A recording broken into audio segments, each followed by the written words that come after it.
Sahabat informasi lalu lintas terlebih dahulu untuk Anda, kami ambil dari RTMC di Telantas Jatim melalui akun Twitternya. Arus lalu lintas sahabat di bundaran satelit terpantau relatif ramai lancar. Pengguna jalan utamakan keselamatan bersama. Ini juga ada sedikit ungkapan ya dari RTMC di Telantas Jatim sahabat, bahwa sehebat-hebatnya kita kebut-kebutan di jalan raya tidak akan pernah dapat piala. Yang ada cuma kemungkinan dapat celaka. Baik, setelah kita kembali di program Tukang Motivasi. Tema kita sahabat, memimpin dengan kesabaran. Kita masih bersama Kang Hari Santoso, beliau adalah konsultan SDM. Silakan Anda ingin bergabung bersama kita di sini di line telepon 8297299, SMS kita sahabat 0812306345. Baik, Kang Hari, tadi kita sudah mendapatkan poinnya bahwa kesabaran adalah ini bagi pemimpin baru ya kan ya. Yes. Jadi tidak melulu ketika sudah punya ide baru, konsep baru langsung diterapkan. Ya. Tapi harus sharing dulu, mendengar dulu, mengumpulkan para pejabat-pejabat di bawahnya. Begitu Kang ya. Karena untuk membenahi apa yang sudah jalan itu, tentu kita tidak boleh merusak apa yang sudah baik sebelumnya kan itu Mas. Yang baru yang kita anggap baik tentu belum tentu baik ketika dijalankan gitu. Iya ya. Itu kalau untuk pemimpin yang baru. Yes. Kalau untuk pemimpin yang memang dia sudah lama di situ, begitu kan? Kesabarannya pada titik mana ya? Kesabarannya adalah titik pada untuk enabling the other to act, membangkitkan orang lain untuk berani bertindak dari visi misi yang sudah di komitmen ini sudah diyakini sebagai jalan dari perusahaan. Atau kalau di ASN itu tupoksinya itu diarahkan ke tupoksinya masing-masing. Ojo nggarap proyek toh mari menuliskan proyek. Jawa Timur terutama Juli ini sudah tidak ada pekerjaan berbasis proyek, tetapi berbasis kinerja. Baik Kang, ini sudah ada yang bergabung di line telepon Kang. Ya. Ini mudah-mudahan kita juga kenal ya. Assalamualaikum. Waalaikumsalam. Iya, kita pasti mengenalnya. Bu Rini, apa kabar? Biasanya terkritik dengan tasawufnya pekerjaan. Tasawuf profesinya Mas Ali itu Bu. Ya, gimana Bu Rini?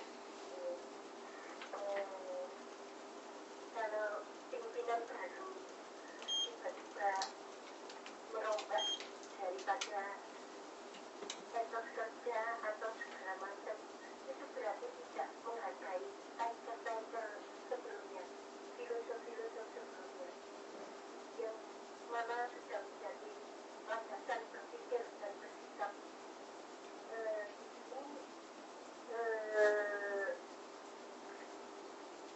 Si pemimpin baru itu harus mempunyai sikap ridho dengan apa yang sudah berjalan selama ini.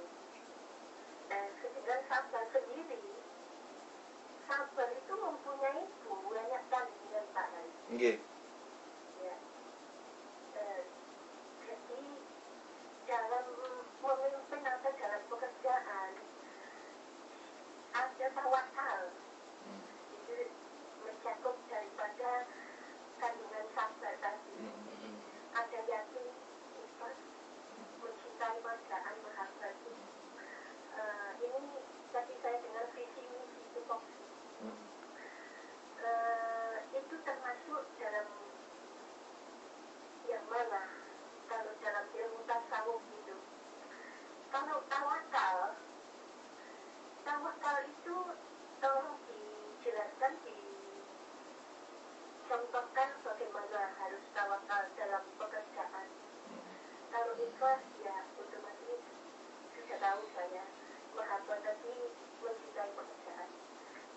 Jadi yang saya tanyakan tadi, itu dalam tupoksi sama tawakal dalam pekerjaan. Itu Pak Hadiah. Luar biasa Bu. Kalau orang saya tawakal, insya Allah tidak jantungan, tenang kalau tawakal. Iya.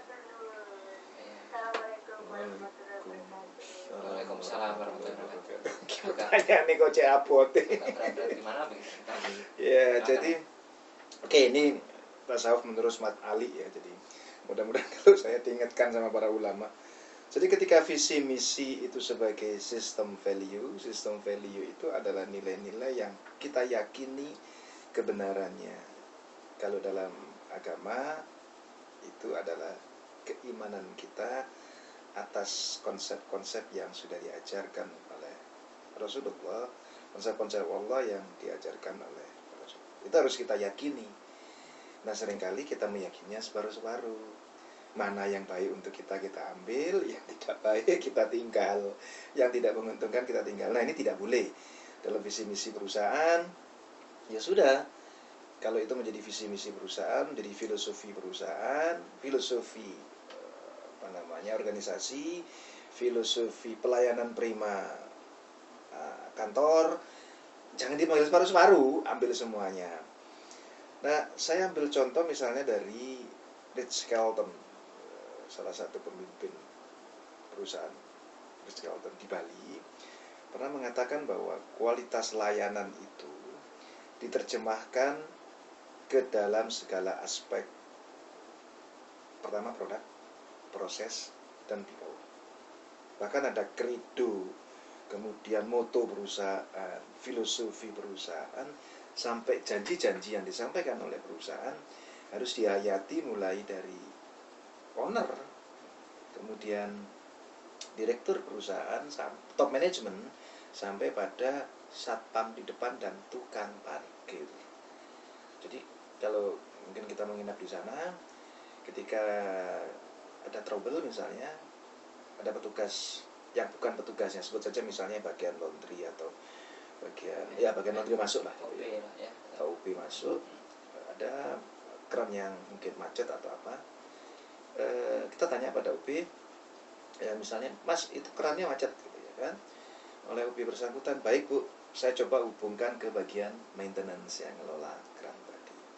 Gak ditangani dia tambah rusak, wong dek ahli di situ ya kan. Ya. Dipanggil, ditelepon sampai maintenance tadi datang. Ibu, petugas yang membetulkan keran ini sudah datang, kami serahkan. Bagaimana, masih ada yang bisa dibantu gitu ya kan? Kalau nggak ada Mas, ini yang rusak kerannya saja, ya sudah. Kalau begitu biarkan ini ditangani oleh Mas. Terus Mas, ini ibu yang dan lain sebagainya begitu. Ya. Jadi ada pengalian kewenangan. Mudah-mudahan juga di perusahaan pemerintah sampean di aparatur pemerintahan gitu juga demikian. Jadi enggak bidangnya di mana? Bidang itu di sana. Cari lantai 7. Wah, lantai 7 itu bidangnya akeh. Sebelah ndi gitu ya kan. Turun lagi cari lantai 2. Tentu ini kelepek-kelepek deh ya kan. Nah, kalau perlu baik saya antar Ibu ke bagian informasi, biarkan bagian informasi yang akan memandu Ibu untuk sana. Mudah-mudahan Anda ketika masuk di instansi pemerintah dibegitukan ya gitu. Sehingga tadi itu tanda bahwa sebenarnya menjalankan tugas dengan kesabaran. Ya, segala aspek tadi mulai produk, proses dan layanan. Nah, pertanyaannya juga berat lagi yang kedua. Ya, yang kedua langsung. Tawakal ya, yang disebut tawakal itu dicontohkan oleh Rasulullah. Ini kok saya jadi kayak pengajian ya. Adalah ketika orang mau sholat, melepaskan untanya dicancang dulu. Ya, begini, ditanya, loh kok untamu nggak mau cancang itu? Ya karena saya tawakal pada Allah. Bukan, itu tawakal itu untamu cancangin disik.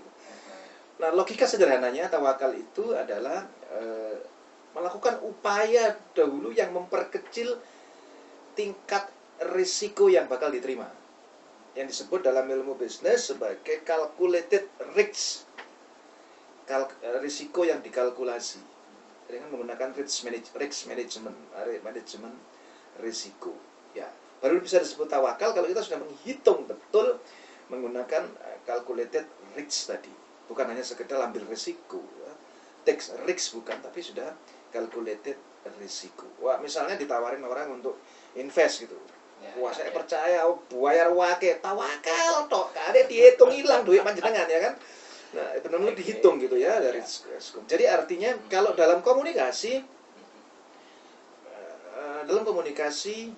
yang dilakukan ketika kita konflik atau ada dalam sebuah fokus group discussion atau komunikasi atau dalam perusahaan kita memang harus komunikasi. Yang pertama, fa'fu anhum wastaghfirhum fil amri wastaghfirhum wa asamirhum fil amri wa azam tawakkal Allah. Jadi ketika kita berhadapan dengan orang lain, seringkali kita itu tergesa-gesa untuk membaca pikiran orang itu. Kok pasti lah wong iki ngomong iki. Mangka aku lak kudu ngene. Don't read the mind the other people gitu. Jangan Jangan dibaca pikiran orang itu. Wong panjenengan ndak ikut kursusnya Deddy Kobuse kok. Kayak iso maca. Itu yang ada prasangka, dan prasangka itu sebohong-bohong berita. Dengan Anda berprasangka, maka Anda akan menjadi sulit untuk komunikasi yang bisa sabar tadi. Apa dengarkan, jangan-jangan ini omongannya sebentar lagi menohok saya, menusuk saya dari belakang, menggunting dalam lipatan, menikung dalam memotong dalam tikungan. Oh, metu kabeh peribahasa ya kan. Nah, yang kedua, doakan, maafkan, mintakan ampun dia kepada Allah. Termasuk kita minta ampun. Ya aku dorong-dorong wis prasangka. Tiba-tiba wong itu seperti itu. Dan setelah itu baru kemudian negosiasi gitu, ya.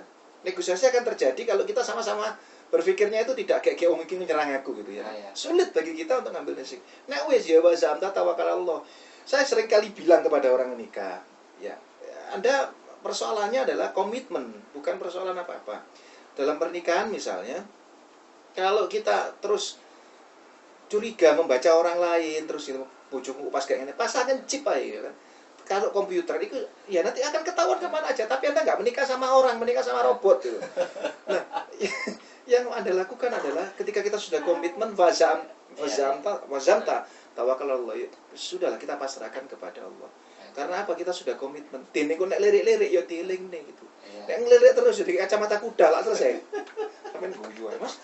Baik. Jadi masalah itu kadang-kadang timbul saat persepsi salah gitu kan. Iya, karena kita itu tergesa-gesa berprasangka, karena prasangka itu seburuk-buruk berita. That is value Islam. Islamic value yang menurut saya baik untuk perilaku kita. Bolehlah kita belajar tentang segala macam tentang dari luar negeri. Tapi Islam itu mari kita kaji, dan melalui melalui acara ini Mas Ali mengajari saya tentang bagaimana belajar tasawuf profesi. Panjenengan yang bertanya, yang